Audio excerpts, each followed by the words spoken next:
Hello, everyone. Welcome back to Jam Bets. NFL Week 4. Season's flying by already. Almost a quarter of the way finished. Unbelievable. So I am Tike, joined as always by the fantastic Momma Mia. Today we're going to be going over just a couple things, specifically highlighting on the Thursday night football game. Will be the Seahawks versus the Cardinals, AFC West divisional matchup. Should be a good game for Thursday. But before we get into that, we'll do a quick recap of our Sunday players that we said to watch out for. A little bit of rough sledding. Mama Mia, why don't you kick us off with your recap? Okay, so I had as my overperformer J.K. Dobbins for Denver. He had 41 carries, 222 yards, 3 touchdowns, projected for 12 points. He ended up with 18, so I got one right. Then I switched my overperformer for the Chargers to be Justin Herbert. He rushed 2 times for 9 yards. He completed 28 of 47 passes for 300 yards, 1 touchdown, 1 INT, and he was sacked 5 times. He actually underperformed. He was projected for 15.8 points in fantasy PPR, and he only had 11. My underperformers, I was picking on Bo Nix. He rushed 8 times for 33 yards, completed 14 of 25 passes for 143 yards, 1 TD, sacked twice. He actually had 18 fantasy points, and he was projected for 18.2, so I don't think he underperformed. And Quentin Johnson, who I've been picking on for a while, he had 10 targets. He caught 6 of them for 89 yards. He actually had 15 fantasy points and was projected 12.6, so he probably overperformed. I really didn't do that well on my under and over performers in this game. But how did you do, Tyke? Yeah, you did 50% in my book. That's better than I did. So I had Lad McConkey to overperform. Thought he would end with at least 5 receptions. He only got 4. I also picked Amari and Hampton to be my underperformer. Najee Harris getting hurt there definitely hurt my chances there. Hampton had over 70 yards. I also picked Alvin Kamara as my overperformer. Figured he was going to get the ball often, which he did. He had 18 carries and 1 reception, but he only ended with 42 total yards. He had 2.3 yards per carry. He did not perform well, even though he was given many opportunities. And then I did pick Nico Collins to overperform. That outside alignment, Nico Collins had 8 receptions, 104 yards. So Nico Collins definitely overperformed. So I went 1 of 4, 25% on the Sunday games. So let's move on. We're just like head coaches. On to the next game. We've got Seattle versus Arizona. Thursday night football. Going to be a great game. AFC West division. Arizona, the home team, is the underdog in this game. So first Arizona, when the lines came out, Arizona was the favorite. They are now the underdog. They are now getting 1.5 points.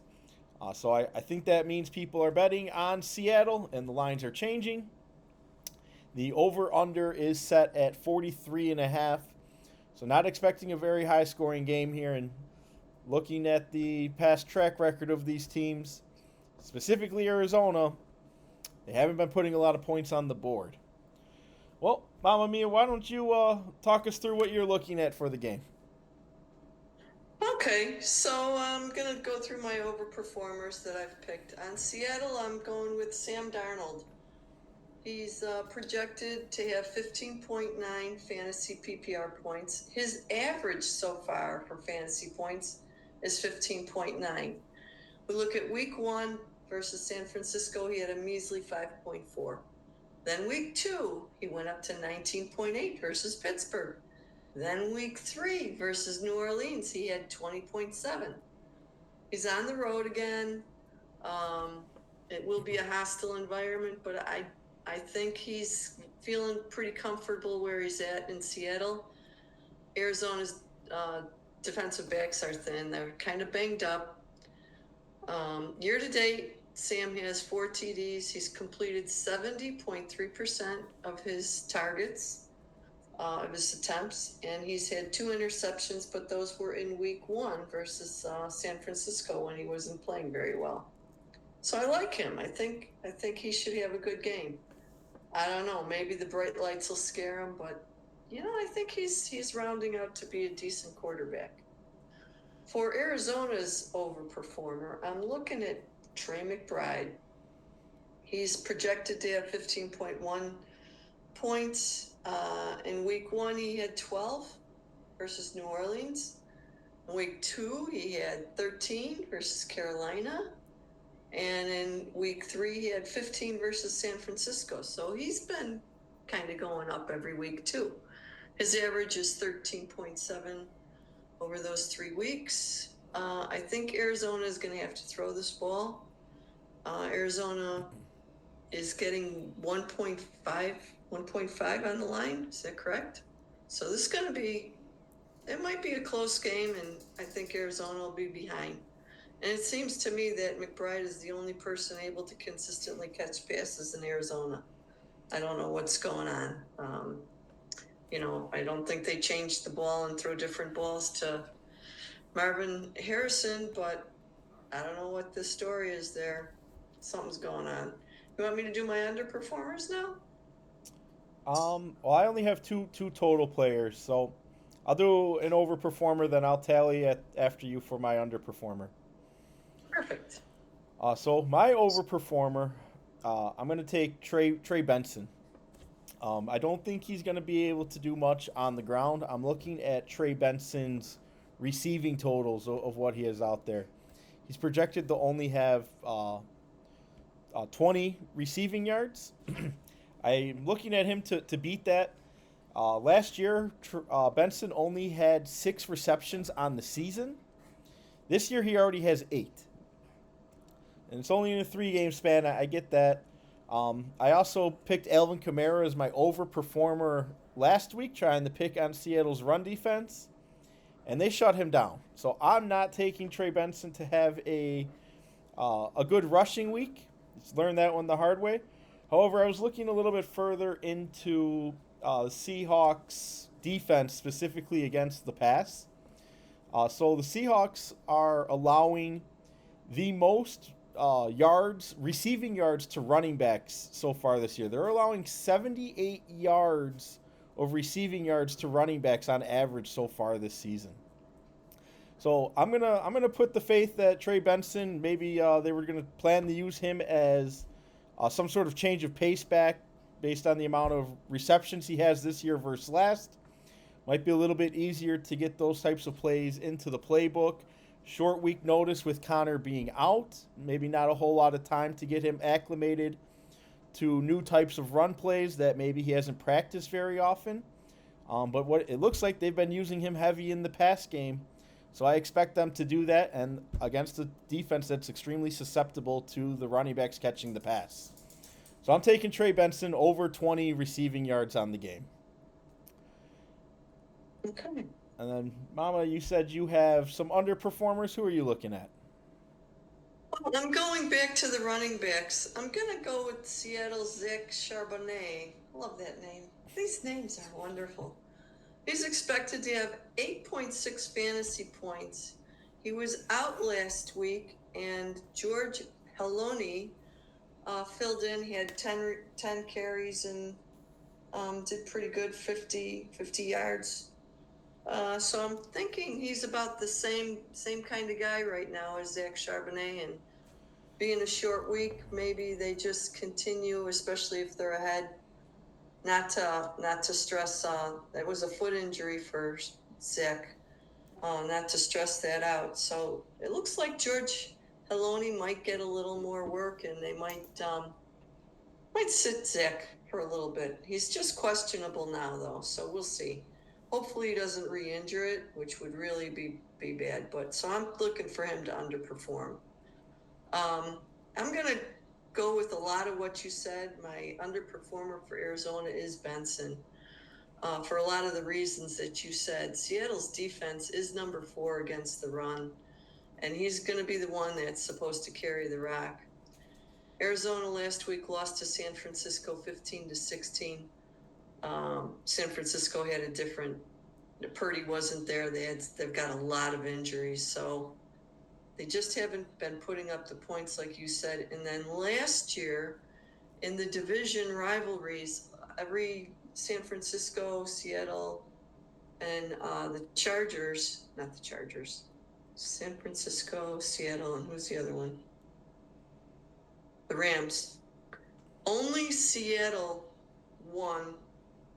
beat Arizona in Arizona last year. They're the only rival to win in Arizona. So they kind of know what they're doing down there.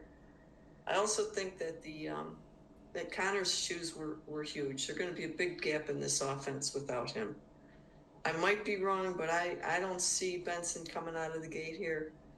Arizona overall for the year has rushed, this is everybody, 77 times for 334 yards, and they've scored 1 touchdown. They're averaging 3.4 yards per carry. Pedestrian, nothing good. And like I said, the Seattle's defense is pretty stout against the run. So goes back to Trey McBride catching a lot of balls. And probably Benson will probably break that too. I think they're going to have to throw the ball. I don't know. Maybe Kyler Murray becomes the big rushing guy and pulls this one out of nowhere. But I'll be surprised to see that too. So what did you have for your underperformer, Mike?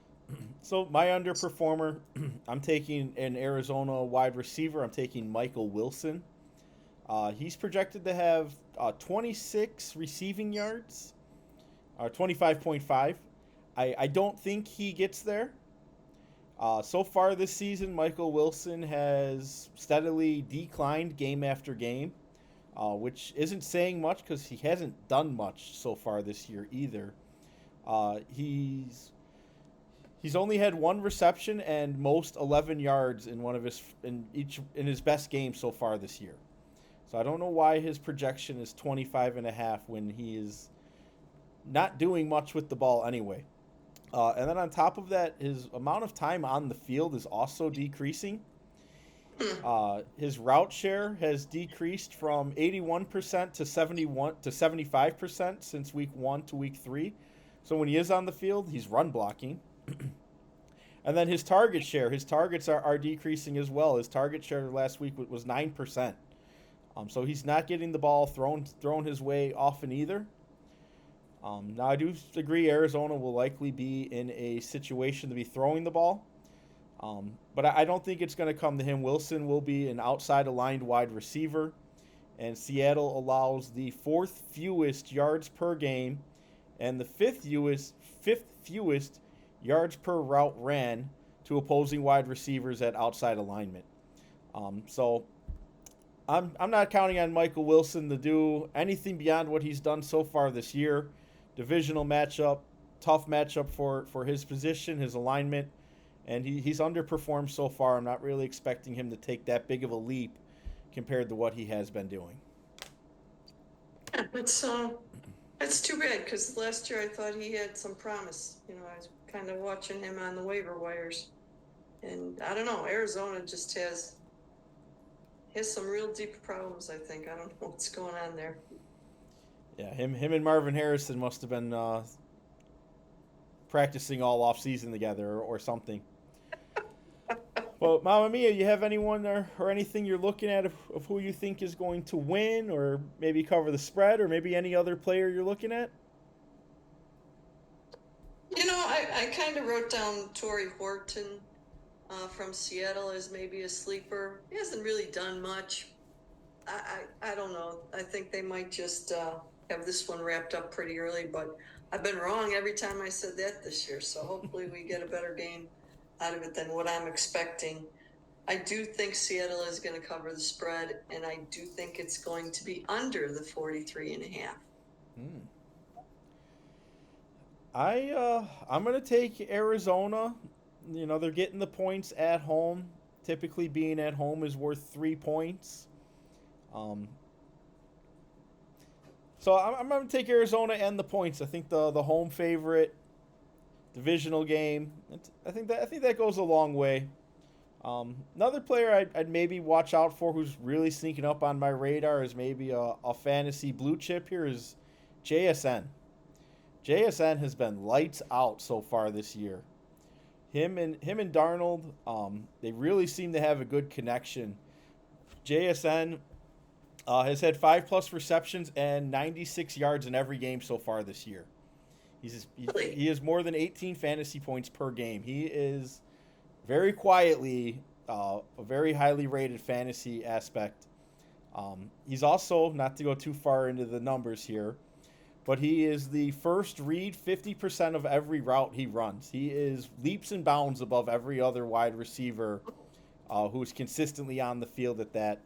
And he's also leading the league in receiving yards per route ran at almost 5 yards per route ran. And he's on the field a lot. He's running a lot of routes. I did think it was a little interesting, too. The Cardinals use the cover 4, the highest percent in the NFL at nearly 29%. And this is JSN's favorite coverage to go against. He's averaging 11 yards per route ran against cover 4 this season with an 83% target share. Now, that's only on 12 snaps. Not a lot of teams run that. But when they're at cover 4, it's pretty much gone to him every time Seattle's played that in a passing play. But yeah, and you're still going to take Arizona. I'm still going to take I'm still going to take Arizona. I think it's going to be a close game. So I'm really just taking the points. I think it's going to be a close game. Okay. As for the over under, I don't know there. I'm not going to go near that one. But I'm going to take Arizona. Okay. All right, that's all I've got, everyone. Best of luck to everyone here. We'll have another video out for the Sunday games, NFL Week 4. Early. There's early games on Sunday. Yeah, there is an early game. Take All care. right, bye, everyone.